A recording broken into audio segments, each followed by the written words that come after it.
Hey kiddos, so today you're going to learn the last part of the nomenclature unit, which is covalent compounds. That is the easiest part of the unit. So let's recap what we've done so far. So far you learned the difference between an ionic and covalent compound, okay?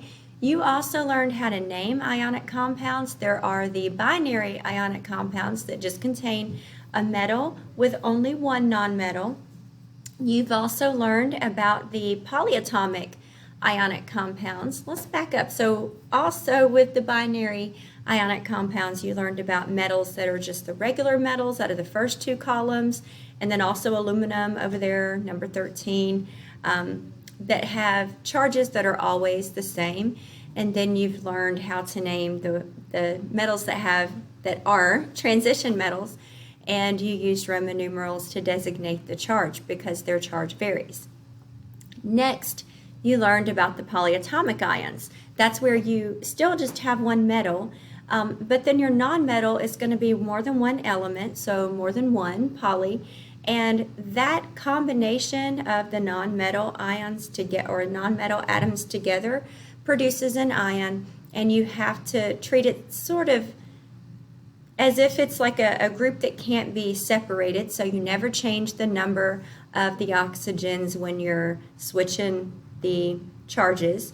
You also have to put it in parentheses and you name it a little bit differently. Instead of ending in "ide," it ends in "ate." So now that pretty much completed all of the ionic compounds, and so today you're going to learn about covalent compounds. So you literally already know a lot of these, and it's the easiest one. You just have to kind of keep it separate from the ionic naming system, okay? So let's get started. So for covalent compounds, okay, I'm just going to do a quick recap. Covalent compounds contain not ions, but just nonmetals, okay? So because you have two nonmetals, they do not transfer electrons in order to bond. They are going to share electrons. So there's not a positive ion and a negative ion that come together and are attracted. They are going to share electrons in order to fulfill the octet rule to make 8 valence electrons. Now we're not going to get too much into all of the details on how do we know how many this one's going to share with this one. We're just going to go through the naming system, okay? But I just want to remind you that they do share electrons, and they share their valence electrons, okay? So their naming system is going to be different. So you'll see examples of these that you've already seen before. So CO2, you've seen this in biology with photosynthesis, with the what else? With like the water cycle, I'm pretty sure. No, the carbon cycle and photosynthesis. So CO2, hopefully you remember that one, and you can just use that as a reference. CO2, carbon is a nonmetal, so is oxygen. That is carbon dioxide. Okay, and so I want you to notice that just like before, all of these are going to end in IDE. Okay. But the difference is now you're going to notice that we're going to start introducing prefixes. The prefixes tell you how many of that element are in the formula, okay?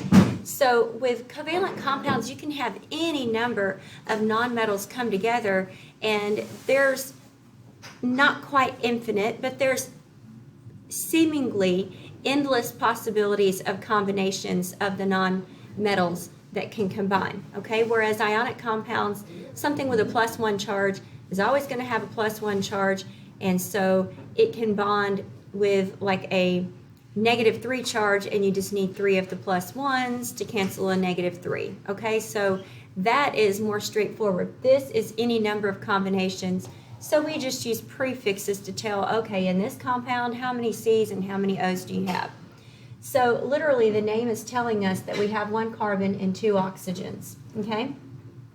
What I want you to notice though is we have 1 carbon, but we don't use a prefix of mono on the first element.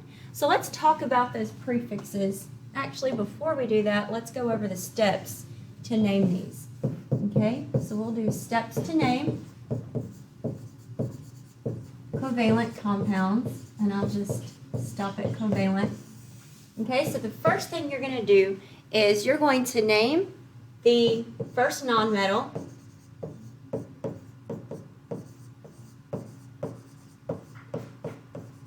Okay, and you don't change the ending of the first one. And then you're going to name the second nonmetal, and you're going to add IDE.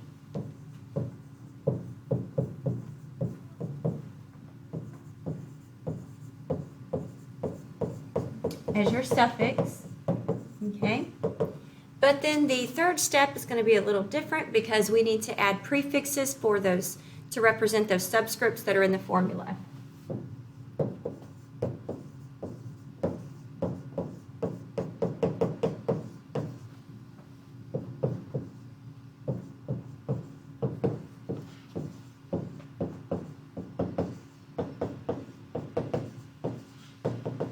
Okay.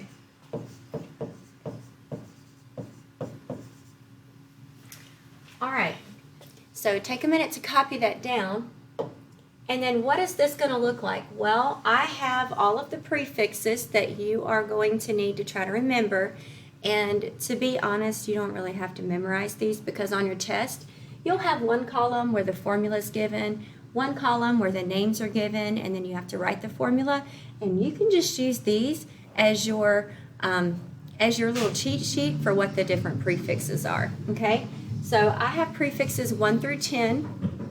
There's a reminder that you can never use mono on the very first element, okay?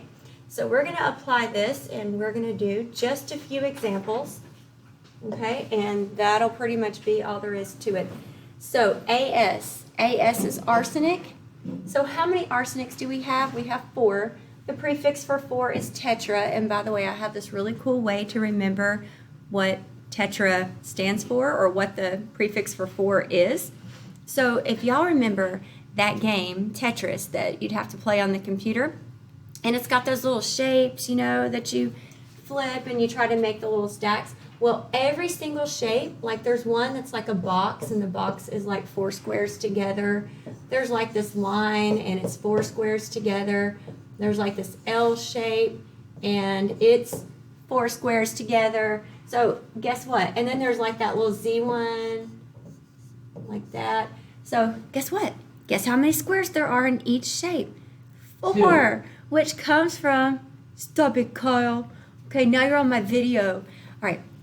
So anyway, so it comes from 4 shapes together, and that stems from, I think it's a Latin prefix for 4, which is tetra. Okay, so I just thought that was super cool. All right, and so this is going to be tetra arsenic, and you can honestly like take one of those A's off, or you can just leave it with tetra arsenic, no big deal. These are really long names, by the way. Prefix for 10 is deca, so you have deca. And then O is oxygen, you end it in IDE, so decaoxide, okay? So these are the only ones, again, with the prefixes. Let's do the next one. This is BN, and so you only have 1 boron, but you don't use the prefix for 1 on boron, so it's, on the first element, so it's just boron. 1 nitrogen, you do use the prefix for the second one. You just, what am I saying? You use the prefix of mono on the second element, just not the first one. So that's boron, and now we can use mono, and then nitride, okay?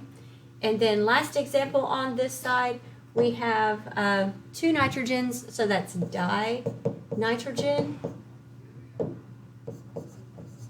And then we have 3 oxygens, that's tri, and then oxide. Now, one thing I want to point out, again, these are not ions. You are using the prefix to tell what the subscript was in the formula because there can be any combination of nonmetals that can bond together. So I want you to notice that the prefixes correspond to the subscripts as they appear. There's no switching and crisscrossing of anything, okay? This is exactly as it appears. So please don't get that mixed up, all right? Okay, let's do a couple of examples over here, and then we are done with the unit. So let's try number 2, oxygen difluoride. Well, we know we have oxygen. It doesn't give us a prefix. That means there's only one of them because we can't use mono on the first one. So you just have O. And then difluoride, so that's fluorine. How many fluorines? There's 2. So OF2. That's it. We'll do one more. Dinitrogen monoxide. So I got a prefix of di. What does di mean? 2. So I have 2 nitrogens, excuse me. And then I have monooxide. So I have oxygen. How many? Mono. So there's 1.